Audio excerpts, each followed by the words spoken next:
everybody, welcome to my humble little forge, and today we're going to be making a blacksmith shovel with a twist, and I like this one.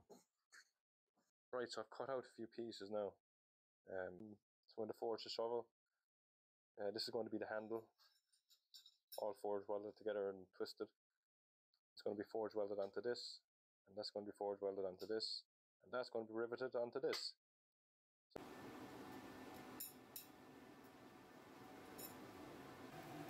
Right, so with the forge up and going, I'm going to start preparing these pieces for the handle.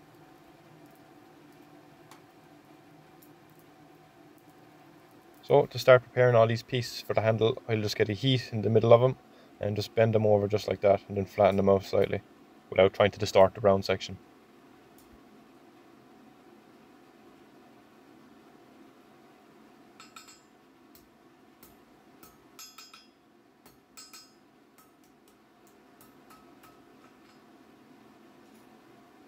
So once the four pieces are doubled up and flattened like this, I can get a full length heat on the full section, lock it into the leg vise and give it a twist. And if you're going to give this a go yourself, it's important that you twist all these four sections in the same direction. So the leg vise was actually a bit of a heat sink there and took the heat out of the bottom of the twist. So what I done was I heated that section up again and I quenched the rest of it off in water. And then this allows me to freeze the section that I'm happy with and then match up the bottom part with the rest of the twist.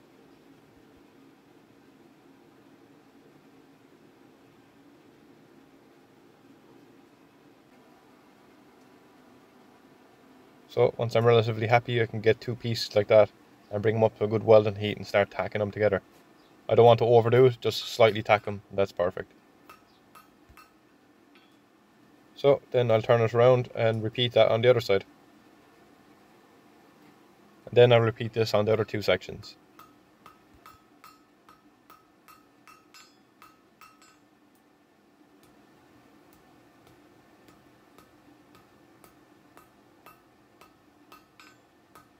Alright, now I'm down from 4 pieces to 2 pieces because the ends are tack welded together.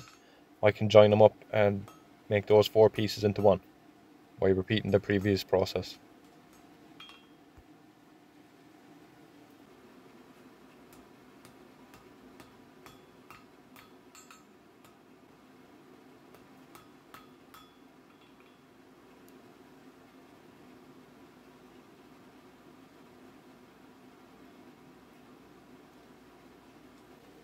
Right, so now I've all the 4 pieces forge welded together. I'm going to prepare a scarf on the end of this section and that will get me ready for the next weld.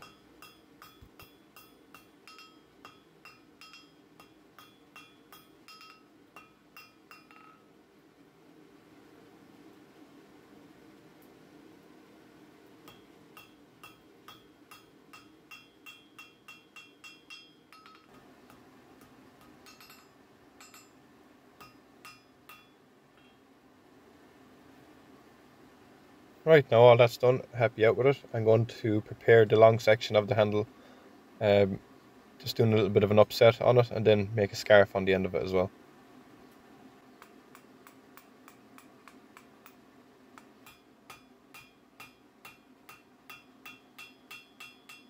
Now all that's done, I'm going to set them together like this when they come out of the fire at a welding heat and then fuse them together by hammering them. So when I bring the 2 pieces out of the fire at a good welding heat, I flick off the molten scale just like that. So when I set the 2 pieces together, there won't be any between the joint. And that will allow for a cleaner weld. So if you're going to be welding mild steel together, you do not need a flux. You just need a good clean fire and understand your fire. That's what it's about. Getting that balance between air and heat. And with enough mistakes and a bit of experience, you'll get it. And it might just happen overnight. It might just click.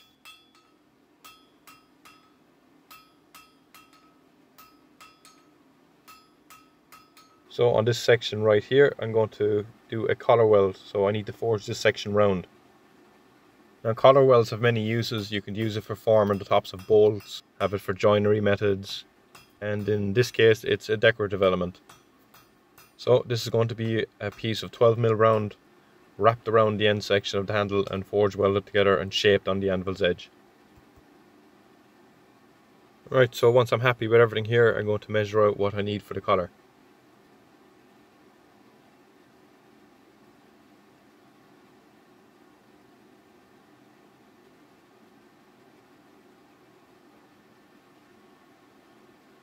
So here I'm using the Hardy hot cut tool, and I'm going to cut about 3/4 of the way through the material, because once it's still attached to the longer section I can bend it into a U shape more easily, as opposed to trying to mess around with a tiny little section.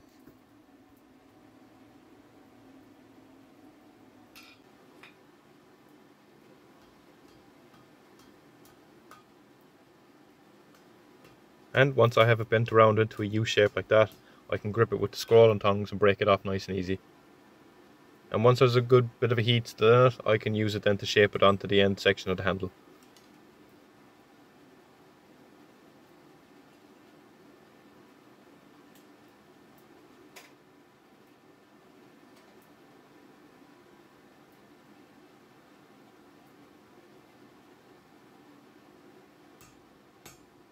So an analogy I like to use when describing forge welding is similar to cooking eggs. You know, if you're frying eggs or boiling eggs, it might look cooked on the outside, but the inside is still runny, and you can apply that to forge welding.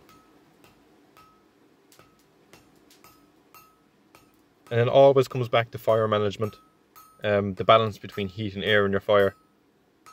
It just takes a lot of experience understanding your fire, understanding the material you're using, and a hell of a lot of mistakes.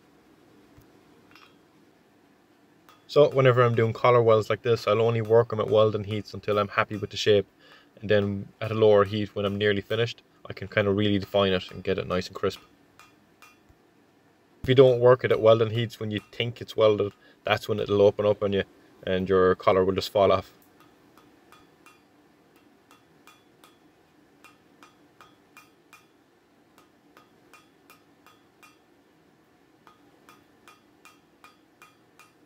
So now that my collar is completely welded and the shape is really good, I'm just going to work it at a slightly lower temperature and get it nice and crisp to finish it off.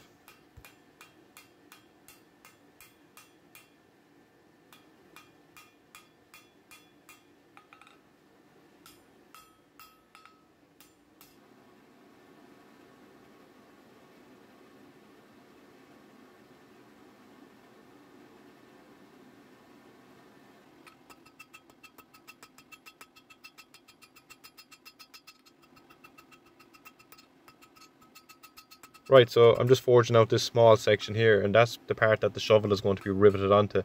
And I'm just tapering out each side of it. I'm going to bend it over then, double it up again, and then forge weld it onto the end of the handle section.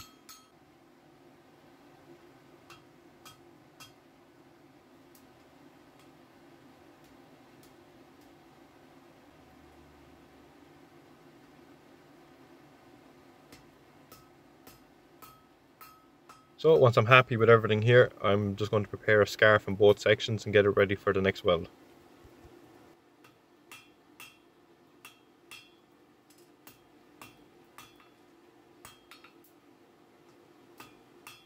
Okay, so here I'm going to be using a camera filter to show you what two pieces look like when they're being forge welded together.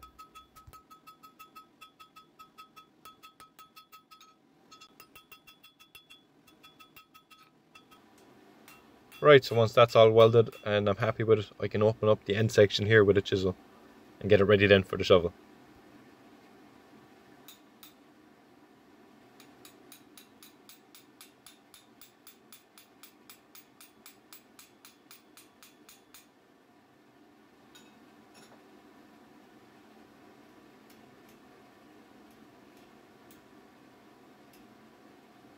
Right, so I'm almost finished this entire section, bar the twist in the middle and the twist for the handle.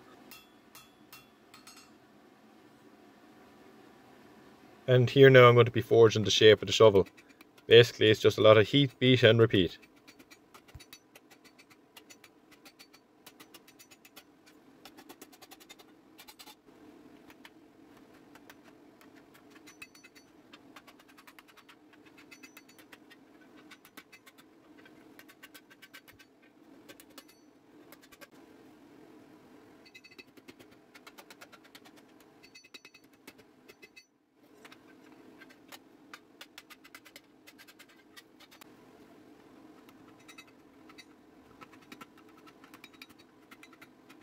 And now once I'm happy with the shape of the shovel, I can just go ahead now and cut off the little excess there in the corners.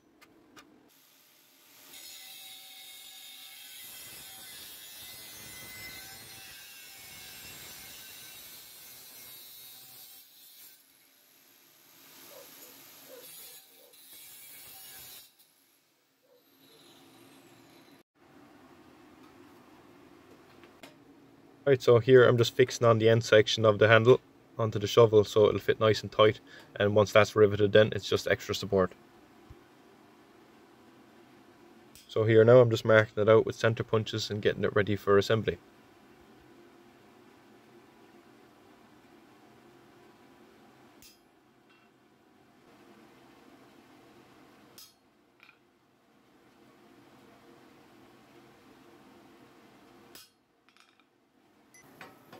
Lovely, so I've everything marked out and drilled out. Now it's just a case of closing a few rivets here.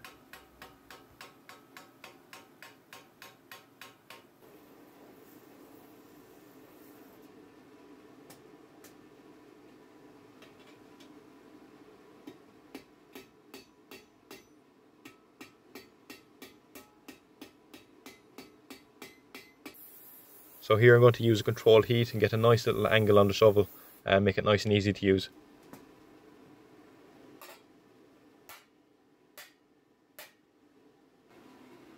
Here now I'm just marking where I want to put a twist there in the center of it.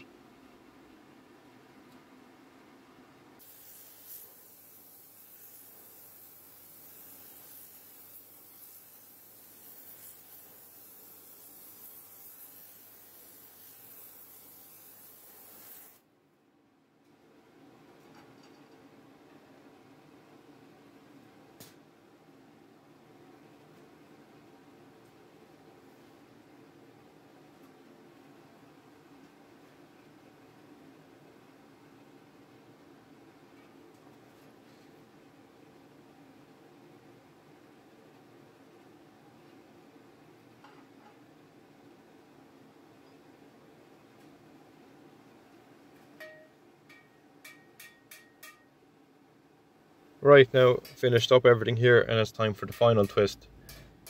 This particular handle here was taught to me by Master Blacksmith Paul Allen when I was on the DFS course in Hereford in England.